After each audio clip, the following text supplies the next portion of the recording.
అమ్మా. హాయ్ నాన్న.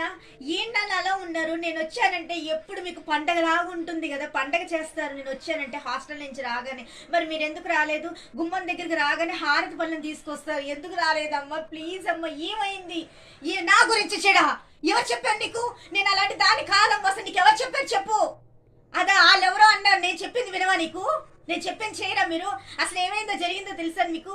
నేను నా ఫ్రెండ్ మేము రూమ్లో ఉంటుంటే మా ఫ్రెండ్ వాళ్ళ మమ్మీకి అసలు బాగాలేదు. ఆ విషయం నాకు తెలిసి చెప్పింది. తను తెల్లారితే తను ఎగ్జామ్ రాసి పాస్ అవ్వాలి, ఉద్యోగానికి వెళ్ళాలి, మెయిన్ ఇంపార్టెంట్ తంది. అయితే వాళ్ళ అమ్మ బాగాలేదని చెప్పి నేను వెళ్ళాను తన బదులు. కానీ తన పరిస్థితిని చూడంగానే వాళ్ళ అమ్మకి అసలు నిజంగా బాగాలేదు. అందుకే నేను ఏమీ చెప్పలేదు. వాళ్ళ కూతురు అని చెప్పి నేను ఆమెకి కనబడు, కళ్ళు కనబడు. అందుకే నేను వాళ్ళ అమ్మాయిగా అని చెప్పి తన బదులు నేను తన హాస్పిటల్కి తీసుకెళ్ళి అన్నీ చేసి సేవలు చేస్తే తన లాస్ట్ మినిట్లో బతకలేదు. అందుకే నేను తనకి చెప్పలేదు. తన కూతురుగానే నేను అన్ని దహన సంస్కారాలు అన్నీ చేశాను మమ్మీ. అంతేగా నేను ఎక్కడికి వెళ్ళలేదు. కానీ లాస్ట్ వరకు వాళ్ళ అమ్మాయి గురించి చెప్దాం అనుకున్నాను కానీ నేను చెప్పలేకపోయాను మమ్మీ. ఎందుకంటే నేను ఒక తల్లిని, ఒక కూతురిగా కదా, అది నేను చెప్పలేకపోయాల్సి వచ్చింది.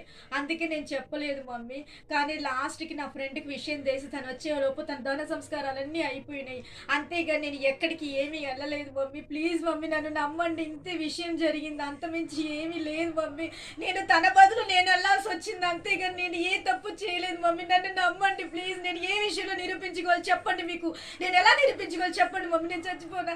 నీ కూతురు మీద మీకు నమ్మకం లేదు, నేను ఎలా నిరూపించుకోవాలి చెప్పండి mummy. Please mummy, please mummy.